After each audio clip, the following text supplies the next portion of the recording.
The TVWAN News is proudly brought by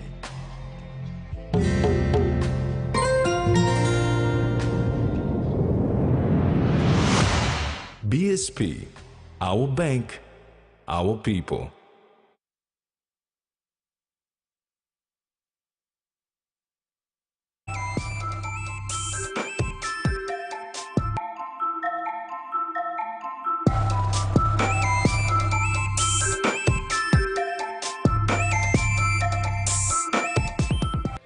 The TVWAN News is proudly brought to you by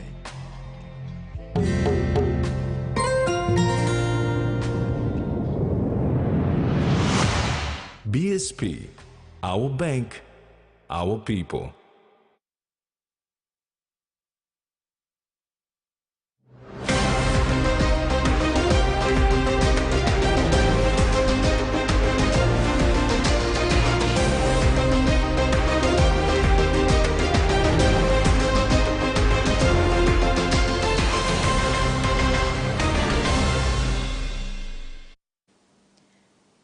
Hello, thanks for joining us. I'm Maricela Kelaton. And I'm Jasmine Nehru. Join me for sports later in the bulletin.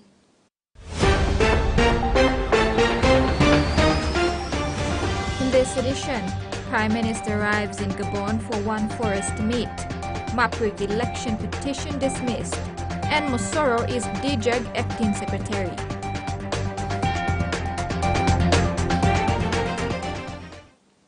Prime Minister James Marape has arrived in Libreville, capital of Gabon in West Africa, on Tuesday to attend the two-day One Forest Summit.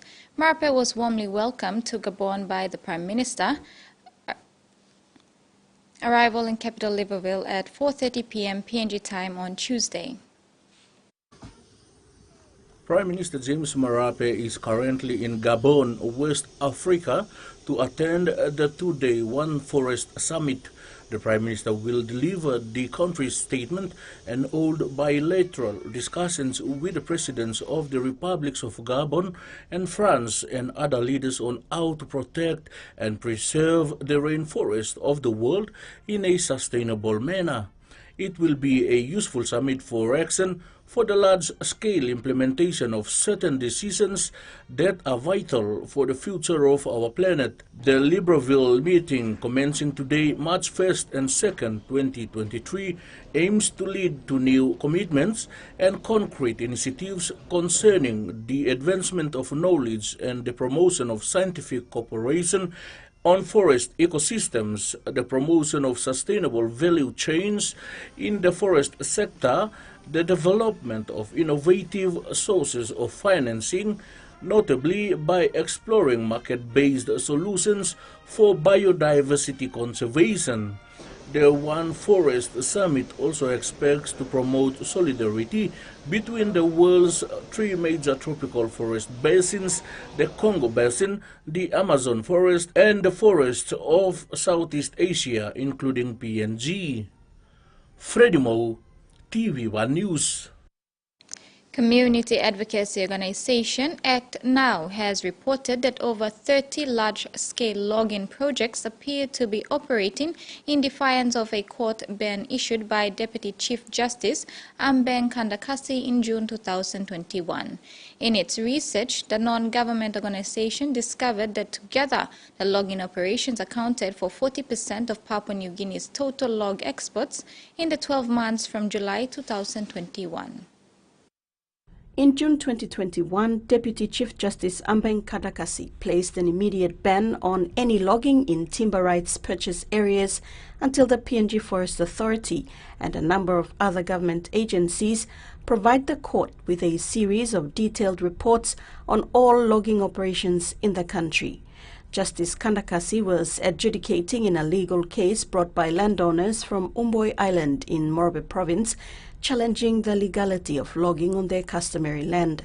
The court order requires the PNGFA to provide a report on all logging and forest clearance operations with a detailed account of the area logged, the number of trees felled, the environmental and social impacts, the remedial action taken on environmental damage, and its effectiveness and the tangible development improvements delivered for local communities.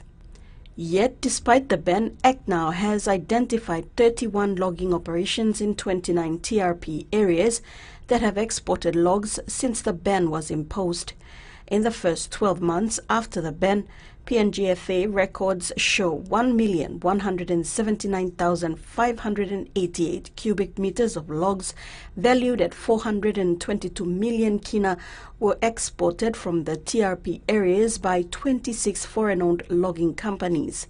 ACT now said, as well as the apparent breach of the court order, the log exports illustrate the lack of commitment from the PNGFA to effecting the government's policy to wind down log exports so they stop completely by 2025.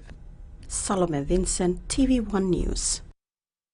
The Constitutional and Law Reform Commission this afternoon launched a review of the colonial laws of Papua New Guinea background report.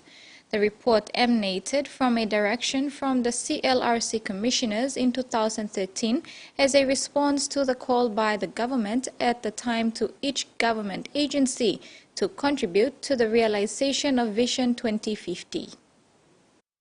This afternoon, the Constitutional and Law Reform Commission launched CLRC's third monograph on the review of the colonial laws of Papua New Guinea. The report provides an up-to-date status of all the colonial or adopted laws introduced before independence in 1975. The report is important, for it provides historical context within which the pre-independence laws were adopted and justify why these laws needed to be reformed. It also guides the Commission and the government to reform colonial laws identified in the report in a coordinated manner. Look at what are those relevant outdated laws that we need to look at so that the government priority is in this area of agriculture or in this area of SME. What are those laws that are obsolete, that are relevant to the government priorities? Then we zoom down and we target those specific laws and we go through looking at them, reviewing them, but of course working with the implementing agencies.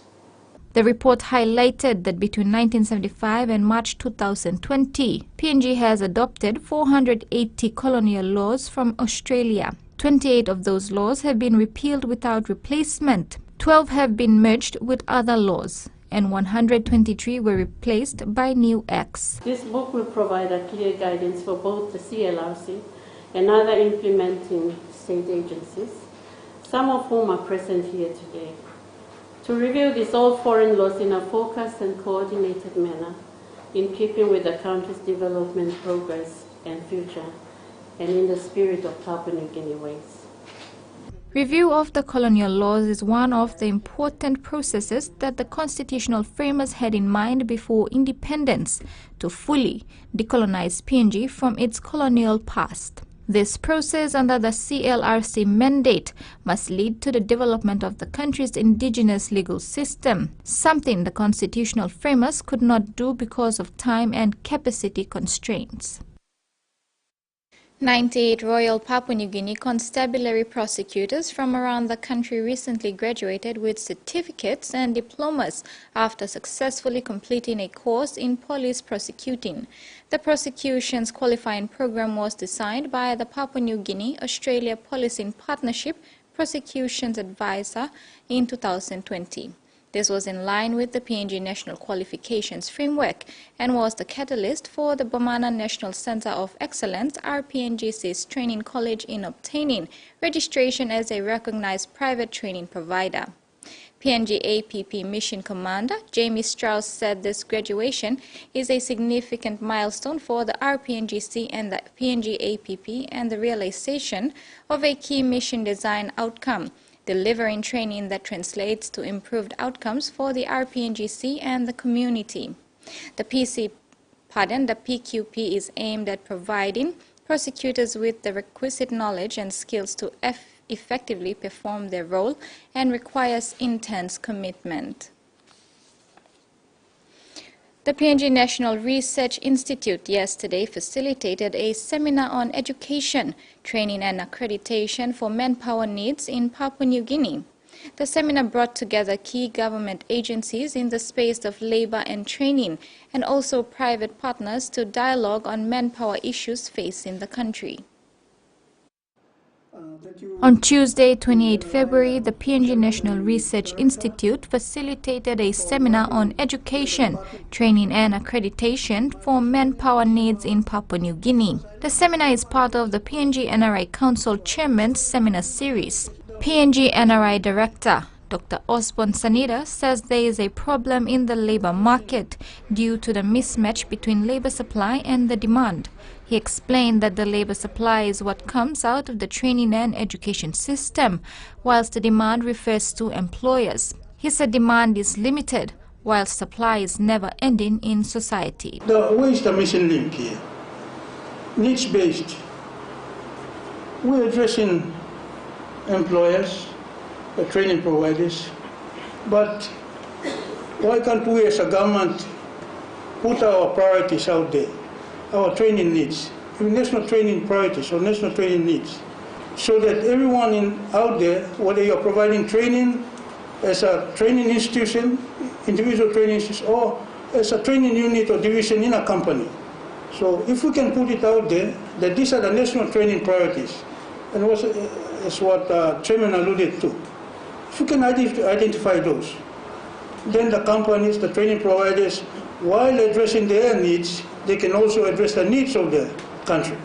Jeffrey Kinsella, Director for the National Training Council, on the topic of employer-provided training or general training approval, and is it needs-based, identified key training needs lacking in the country. Kinsella said his team analyzed 138 three-year training plans from various companies, finding that the three most difficult positions to fill in companies were in the soft skills area, which are managerial, technical, and supervisory levels. He said there is a missing link between employers, training providers, and state-run institutions and programs. That when as we go forward, when we talk of training, we need to not talk about just training for employment, but training for those who will be potential employers, because that's how we will address the problem. If we just are training for jobs, because generally our education system is made in such that you are training them to look for a job. But as I said, the jobs are limited, scarce. So we need to also train people who are going to become employers so that they can employ more, and also not just that, but the concept of self-employment. So when we talk employment, it's not just trying to work for someone else, but you can also work for yourself. The PNG NRI Council Chairman's Seminar Series provides a platform to inform and update on the work done so far by relevant government departments and agencies, and on collaboration and policy issues to inform the government. You're watching TV1 News. Stay tuned for more when we return.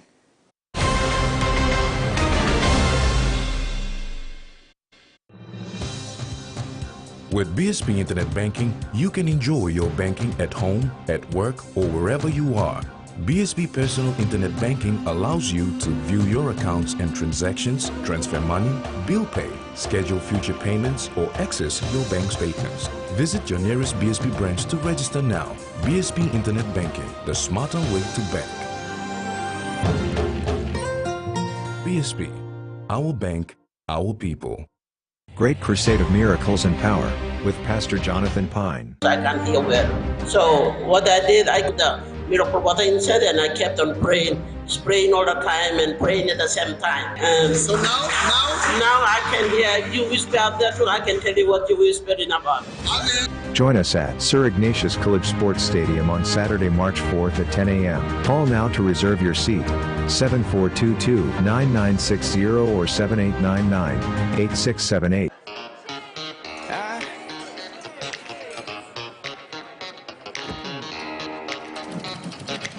Very superstitious. Writings on the wall. When you believe in things, but you don't understand that you're superstition ain't the way.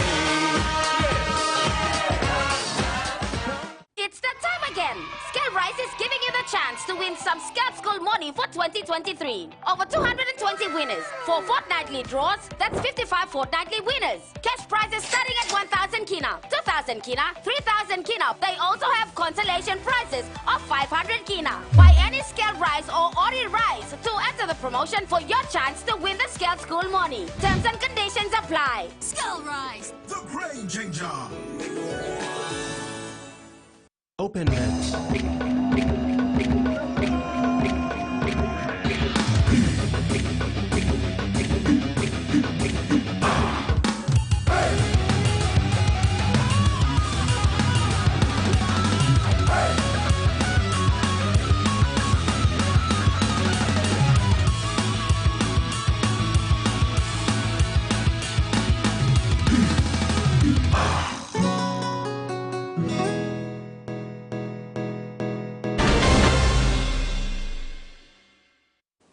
Welcome back. 30 outstanding students from Motu Koita Ford College graduated with the support of KTF, Motu Koita Assembly and Kina Bank. These were students from grades 9 to 12. Among these exceptional graduates is Michael Taligatus, who received the Grade 10 DAX Award for his outstanding academic results in 2022. Michael Taligatus expressed his gratitude, thanking KTF, MKA and Kina Bank for giving this opportunity as a second chance in their education. He said it has been an honor to be part of something that is changing their community for the better. The event was attended by special guests including Daddy Toka Jr., Chairman of the Motu Koita Assembly, Professor Frank Griffin, Vice Chancellor of UPNG, and Asi Nuana, Executive GM at Kina Bank, in attendance at today's graduation. Gentamo Head Start School, located at Erikule, celebrated its 10th anniversary on Tuesday, February 28. The school initially started as an early childhood learning center with only 50 students. Today, it has 200 students from kindergarten to grade 8. Gentamo Head Start School in Leh was established by one of Morobe's educationist and early childhood author, Herin Koreka, and Sarah Nakau, who is the current principal. The school shares premises with the Morobe Special Education Center at Eriku. A double celebration was hosted on Tuesday, Gentamo's 10th anniversary, as well as the launching of Koreka's new book on early childhood learning. Principal Nakau, who hails from Siwai in the autonomous region of Bougainville, said the Gentamo Head Start School initially started as an early childhood learning center, catering for children aged 2 to 6. As the years progressed, new grades were added. He met me at the training, and that was during the early childhood or child development. And while he was presenting his session, I was the one who was responding. Then he asked me, "How did you know all these answers?" But then later I told him, I was one of the teachers in the international school. And that's where he got me on. And we used to get together and discuss how to start this school. And then we started in 2000. He met me in 2010. After 2 years, we started the school. Nakau said they started the school from scratch, depending solely on school fees to pay their teachers. Starting with only 4 teachers and 50 students, the school now has 8 teachers, 200 students and 2 ancillary staff. I was really emotional when I saw the students, yes, but it was very emotional to celebrate. I recall back to where I started. It was really a challenge for me. I went through many challenges to start this school, and today we have celebrated 10th year. So it's a great achievement for us, and also for Mr. Harin Goraka to launch the book. In that book you will see many inputs, and photos in there are for Gentamo as well. Gentamo has had 2 grade 8 graduations so far, where most of their students have been accepted into the nearby Leh Secondary School. Gentamo is a permitted school, meaning it is a recognized institution that does not come under the national education system. Carol Kido Jr., TVWAN News. Residents in Morbe province are aware of the 5 million kina in the provincial budget that has been allocated to single mothers and pastors respectively. Principal of Gentamo Head Start School in Ley, Sarah Nakau, outlined that their institution is a permitted school, where they are recognized but not included in government subsidy.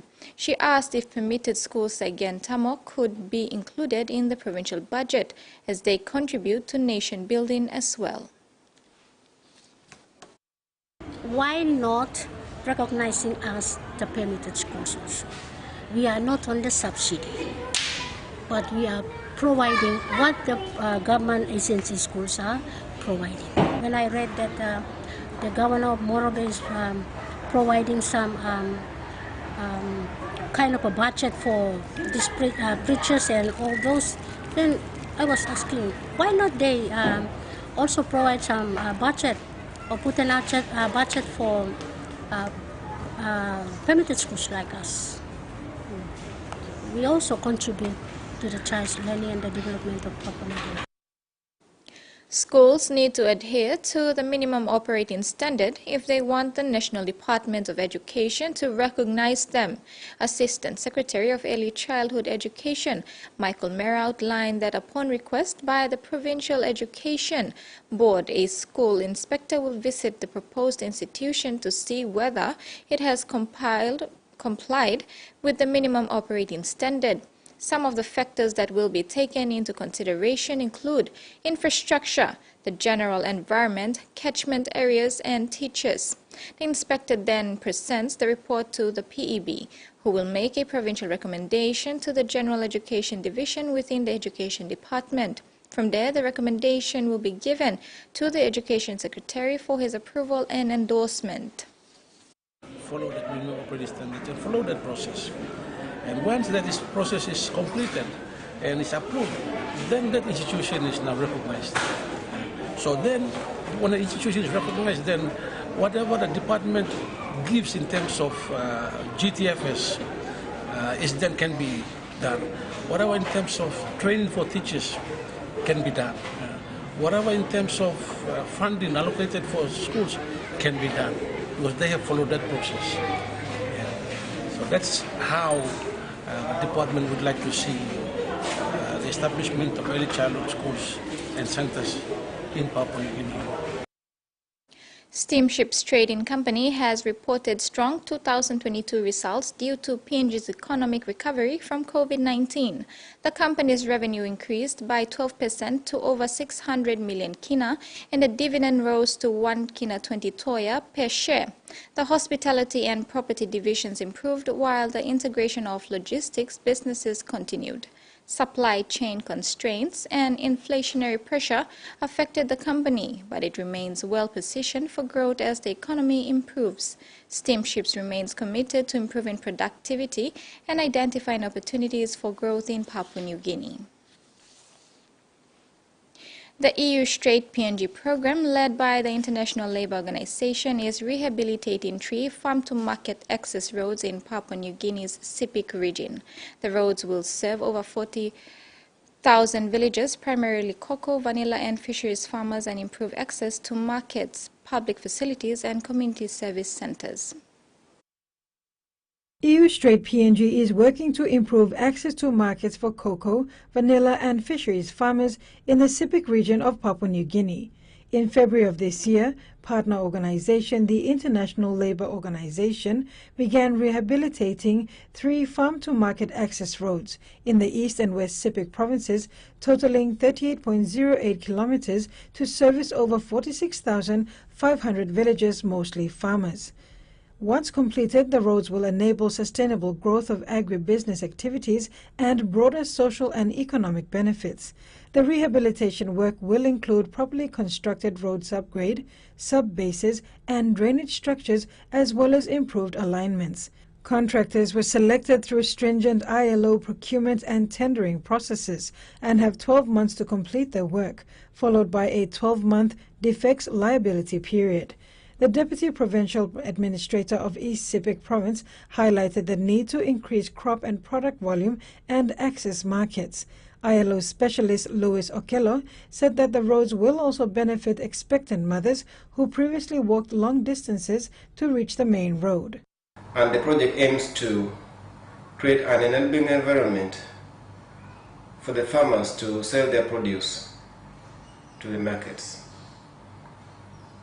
So all these roads traverse communities with a high critical mass of the value chain products. That is cocoa, vanilla, and the fisheries. And it is on this basis that these roads were selected for rehabilitation under this program. Since the beginning of the project, we have already issued 10 road rehabilitation contracts in 8 districts of East Sepik and West Sepik Province. Carol Kidu Jr., TV1 News. This is TV1 News. After the break, Maprik election petition dismissed and election victory for central governor.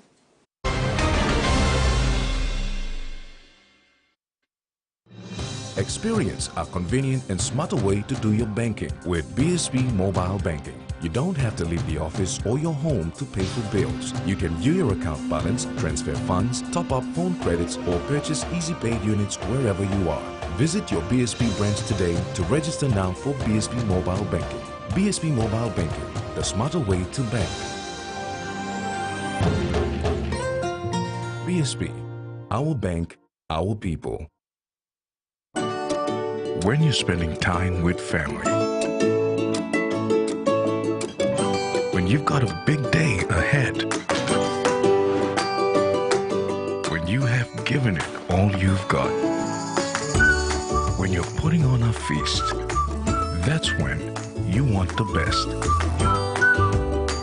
That's when you want flame rice. New flame rice. Win him all together. He says the best Hunters players come from his region. So does she. But there's one thing that brings everyone together. SB Lager. Bongum Yumi.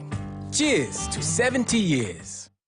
It's on again. It's back to school with Colgate and Protex. 100,000 kina worth of prizes to be won. Win laptops, tablets, and 250 kina shopping vouchers. Simply purchase 2 or more Colgate and Protex branded products, write your name and contact details at the back of the receipt, drop it in the entry bin in participating stores for a chance to win. Promotion begins 1st February and ends 31st March 2022. Hurry! Go to your nearest participating store and purchase Colgate and Protex products to win. Terms and conditions apply.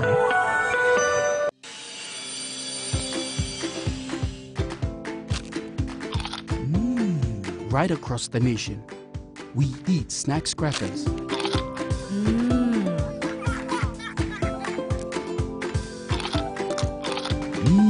Emi trupla. All get a young planalapun, only like him snacks crackers. Only make him here, no PNG, one-time lay biscuit company. It's crunchy and tasty. It's irresistible.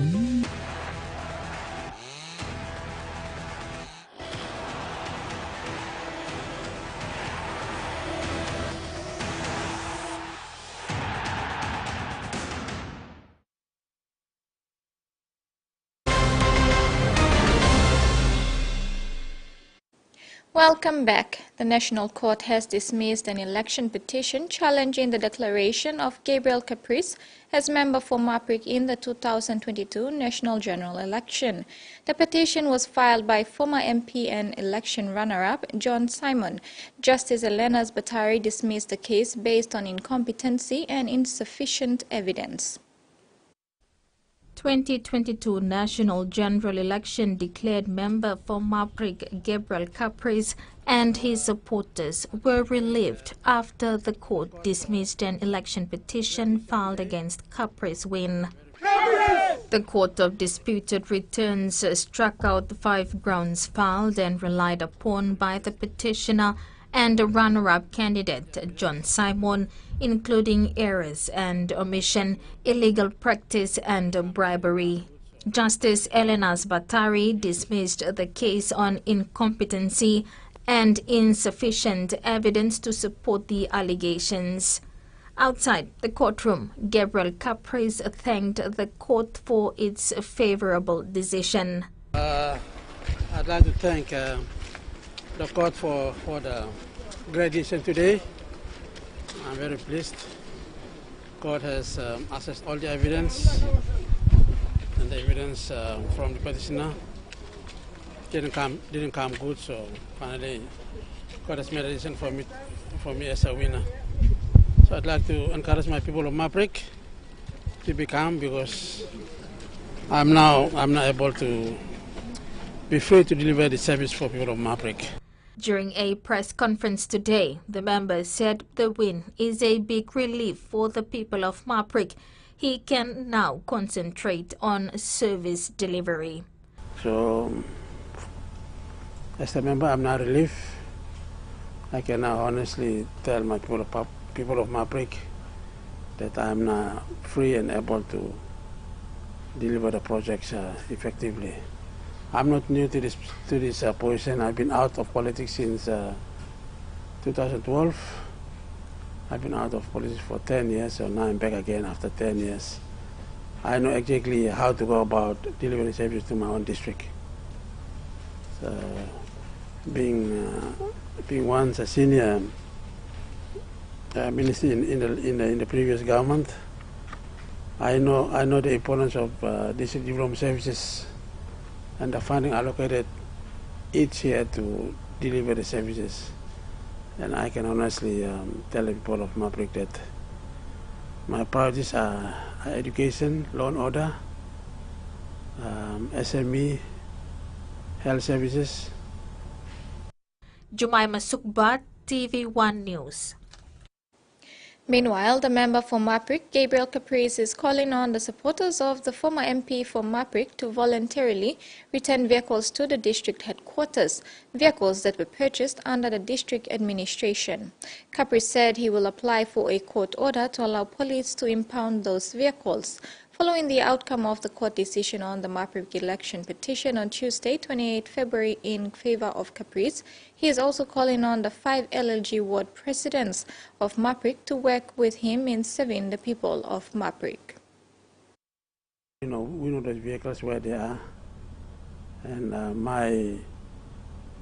asking John Salmon to talk to his supporters and return all those vehicles back to the district. But the court order and the court order has already been given to the provincial police commander in Newark. My presidents of the LLGs, they've been taking sides, and they were hoping that the decision should be in the favor of John Salmon, and they are now siding with him. And I asked them to respect the court decision, and they should come back and work alongside with him, because they are now the president in my DDA board. A leadership tribunal has found suspended member for Medan, Brian Kramer, guilty of 7 out of the 12 allegations leveled against him by the public prosecutor. Among the allegations, Kramer was found guilty of scandalizing the judiciary by posting articles on his Facebook account insinuating a conflict of interest by Chief Justice Segib Salika, including misappropriation of over 400,000 kina to associate company Tolo Enterprise and creating a structure within Medan DDA without approval from Department of Personnel Management. In an unanimous decision handed down by the tribunal on Tuesday, 28 February 2023, submissions on penalty charges was adjourned to 20th March. The suspended member remains as a member of parliament until the tribunal makes ruling on the 20th March 2022. Yes, I've noted the judgments, and I've noted basically their views, and in my view is the issue of interpretation of what the law. So then the issue of whether I still maintain that most of the allegations relate to administrative issues, but then again the tribunal will come and deal with the issue of penalty, and penalty deals with culpability. And so as in many cases, for example, is a case of Sohail, where the former member was found guilty for asking the question, do you know who I am? And so she was found guilty and suspended for 3 months. So I've noted many of the allegations, in my view, see the seriousness of it, and then we will be pleading for, in terms of penalty, that the penalty is in relation to the fine or a suspension. A joyous governor for Central Province, Rufina Peter, as she expressed her election petition victory. Governor Peter has been back and forth for 6 to 7 months to the Court of Disputed Returns, defending an election petition filed by former Governor Robert Agarobe. Yesterday, she announced that the fight is finally over and she can concentrate on her mandated duties. The fight is finally over for the Central Provincial seat. Governor for Central Province Rufina Peter announced on Tuesday her election petition victory. Attending Court for Disputed Returns has set the governor back 6 to 7 months in service delivery. Yesterday was the day of victory for the people of Central Province. A decision had to be made, and it was made yesterday. It's victory for Central Province because, it's 6 to 7 months of going through the court proceedings, and that is a long time for work, actual development work. She acknowledged former governor and election petitioner Robert Agarobe for practicing his democratic right to dispute the election results. She thanks supporters of both parties for exercising respect throughout the proceedings. I think most of the people in Central Province are talking about roads and bridges, and so we need to, that's the first thing that needs to happen, to make sure that the roads and bridges are maintained. On the Hiritano Highway, we have some major bridges like at Vemauri and further up at Kubuna Bridge, on the Mona Highway. All of those bridges up to Tapini are gone, and I'm sure on the Maki Highway similar things are happening. So roads, maintaining the roads and looking at the maintenance of bridges is important. Of course, it's not just my sole responsibility. The Department of Works and Highways come in this space, and it's so important that we work together because a lot of people, constituents of Central Province, are talking about roads and bridges. Maintain our roads, maintain our bridges so we can travel and do marketing or other basic services. The other urgent thing would be a lot of the villages along the coastlines here have problems with safe drinking water. And so safe drinking water for big community villages like from west, Hiri West to east and along the coast down to Aroma Coast, those places, big communities, they don't really have safe drinking water. Jasmine Nero, TVWAN News. Minister for Justice and Attorney General Philani Ningi today announced the decision by the National Executive Council to appoint Nicodemus Mosoro as the acting secretary for the Department of Justice and Attorney General. He said the acting appointment was required to allow Secretary for the Department of Justice and Attorney General Dr. Eric Kwa to take paid leave pending the outcome of the alleged criminal charges laid against him for dangerous driving causing death. Nicodemus Mosoro, who has been serving as a Deputy Secretary for the Department of Justice and Attorney General, has been appointed by the National Executive Council as acting secretary for the next 3 months. Mosoro is a lawyer by profession and holds a Master of Laws and a Masters of Business Administration with other qualifications and experiences, and has been serving in the department since 2006. Minister for Justice and Attorney General Philani Ningi said the acting appointment was required to allow Secretary for the Department of Justice and Attorney General Dr. Eric Kwa to take leave pending the outcome of the alleged criminal charges laid against him for dangerous driving causing death. It took me long to come up this way, this far. But as I said, this is the Justice Department. By law, we don't have the power, hire and fire or suspend someone. This is where the Public Service Management and Public Service Commission and NEC makes a decision, final decision. That has happened. So it took a little while, but We also wanted to know that we don't want to rush into things. Mr. Mosoro was humbled to take on this role. It is indeed a great honor and privilege. I am deeply humbled. I thank the Marape Rosso government for having confidence in me, and especially my good minister and the Attorney General. I look forward to this role. Solicitor General Tauvasa Tanuvasa said the staff at the department were relieved at the decision, which has brought stability within the department. We are relieved in that at least there is some stability now. We will work closely with Mr. Mosoro and his deputies to support the Minister for Justice and Attorney General in the work that and his aspirations in his time as Minister for Justice and Attorney General. We also thank the Prime Minister and the Marape Prime Minister Marape Rosso government also for giving confidence to Mr. Mosoro to then take up this leadership. And that ends the news segment. Here is the weather report for the next 24 hours.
At home, regional forecast for the next 24 hours. Southern region, scattered showers and isolated thunderstorms with windy conditions over Milne Bay Province. Momase, New Guinea Islands and Highlands region, all scattered showers and thunderstorms with areas of rain. TVWAN News returns for the sports news with Jasmine. Stay tuned.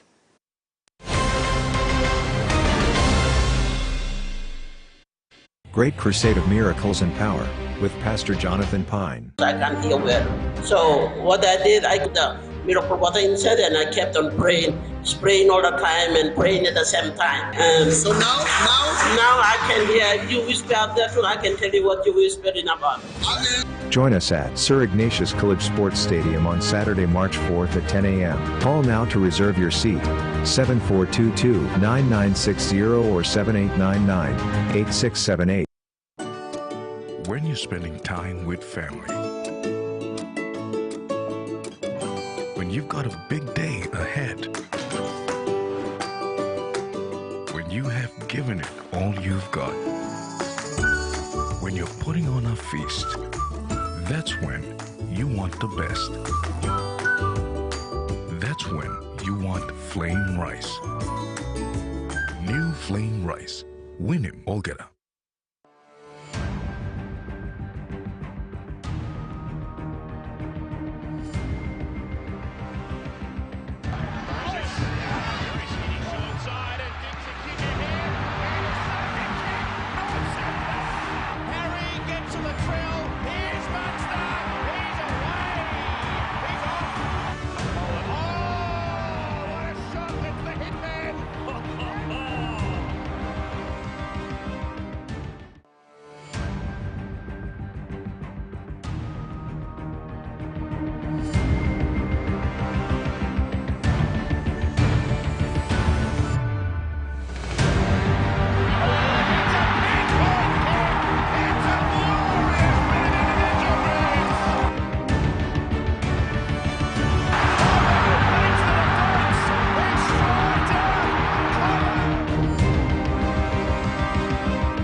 Superman.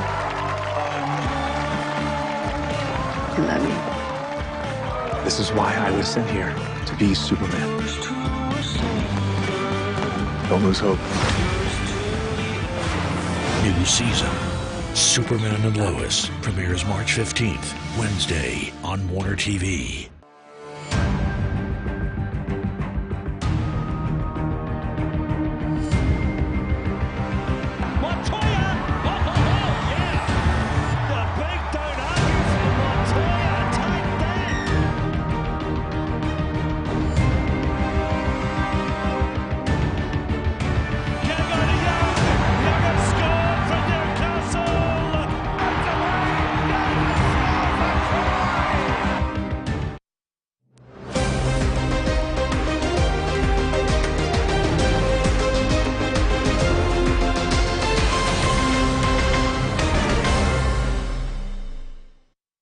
Welcome back.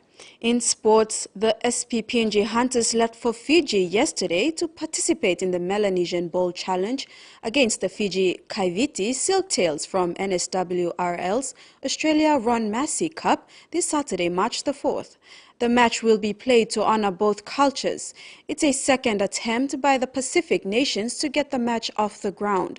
The 2022 Melanesian Bowl was to be played on Queensland's Gold Coast last February, but was cancelled due to severe weather. The accompanying social function bringing together staff, players, officials and supporters of both the Hunters and Silktails did go ahead, helping cement the relationship between the two Melanesian heritage clubs, who are both supported by the federal government's Pacific Oz Sports program. The match is now scheduled for Lawaka Park, Sigatoka, with kickoff scheduled at 4:30 p.m. PNG time, Saturday, March the 4th. With the Trukai Vanagi race just days away, Trukai Industries, as the naming rights sponsor of the canoe race, have donated 60 Trukai medium grain bales as well as merchandise to all canoeing teams participating in the event. The Vanagi Heo Helulu race, which will be held on the 4th of March, is part of the 49th Hirimwale Festival. Trukai is supporting the festival for a second consecutive year. Trukai Industries has invested more than 60,000 kina in the Vanagi race. That's part of the 49th Hirimwale celebration this weekend. This is an addition of our commitment to 60,000, which we gave recently to the Vanagi race. So total Trukai is giving away 75,000 kina cash to help support the race that's happening.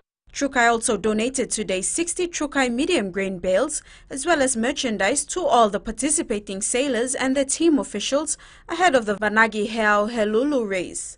President for Poreporena Canoe Race Association, John Poddy, acknowledged Trukai and Motu Koita Assembly for the generous support. Expectation blomibla lo simul kita all coastal line blomibla because canoe racing some years back lose ya. Mibla try lo revive him na lo disla Trukai coming on board. It's like major boost lo side block canoe racing ya. And our number is to one increase lo increase tap ya. So mibla rani mon competition blo mibla na hirimole ol one MKA na ol Trukai or some sponsorship blo go inside ya. MKA just give mibla privilege lo running this la show ya. Now said last year it was a successful one. Now this year too, I'm trying best blow make it more successful. About 40 canoes will be participating. A grade winner takes 10,000 kina in cash prize, while B grade winner takes 15,000 kina. Jasmine Nero, TVWAN News. Day 2 of the JT Nines Challenge has been deferred to Thursday or Friday this week, if weather permits. Yesterday's rainfall has again put the tournament in jeopardy. The playing surface is not conducive to run the games. JT Nines tournament director Bagelo Solian, after sorting to use other venues, said they cannot allow today's matches to take place. Solian assessed the surface after the last game yesterday afternoon and after further consultation with tournament officials and ground staff of the Mosby South Stadium, concluded it was not safe for players. New Zealand became the first men's team to win tournaments in the HSBC World Rugby Sevens Series 2023, beating Argentina 22-12 in the Cup final in Los Angeles. Leroy Carter was the hero for the All Black Sevens on a much more dry day too, scoring 5 tries including 2 in the showpiece match, to help his side to their second successive title. In winning in the USA, the All Black Sevens avenged their defeat to Argentina in their home cup final in Hamilton last month and solidified their position at the top of the standings. With 6 of 11 2023 series tournaments played at the end of the HSBC Los Angeles Sevens, New Zealand have amassed 107 points, 21 more than Los Pumas Sevens, who are now second. New Zealand captain Sam Dixon said they've been working hard for a few years now, and while they made a few finals last year, the team is finally clicking that hard work's paying off. The NRL Telstra Premiership season has arrived after months of blood, sweat and tears for players slogging it out in the summer heat. Parramatta Eels and Melbourne Storm opened the Telstra Premiership season proper Thursday night. Heavyweights Parramatta Eels and Melbourne Storm launched the 2023 NRL Telstra Premiership season on Thursday night with all eyes on the two clubs who many predict could slide this year. The Eels, coming off grand final defeat to the Panthers in October, looking strong in their pre-season challenge win over Newcastle with Josh Hodgson slotting into the dummy half role alongside Premier halves Mitchell Moses and Dylan Brown. Storm coach Craig Bellamy faces perhaps the biggest challenge to get his new-look squad back to a premiership threat after a first-week finals exist in 2022. Bellamy's side has a host of new players, while the uncertainty around Ryan Pappenhuyzen's return this season presents a big hurdle to overcome for at least the first half of the year.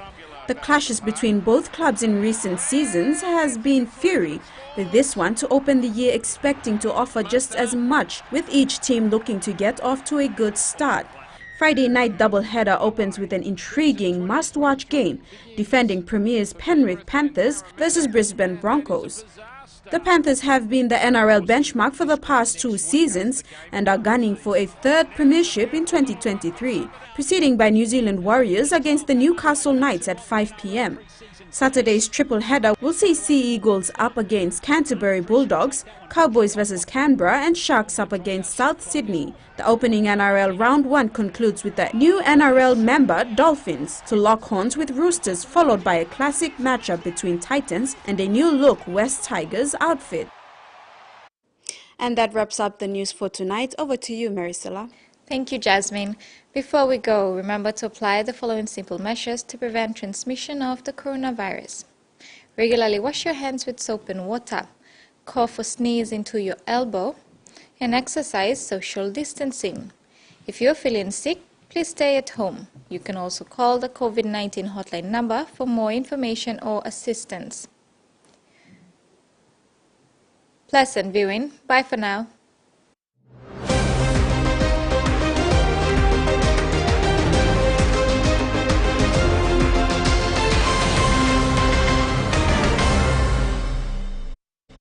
The TVWAN News was proudly brought to you by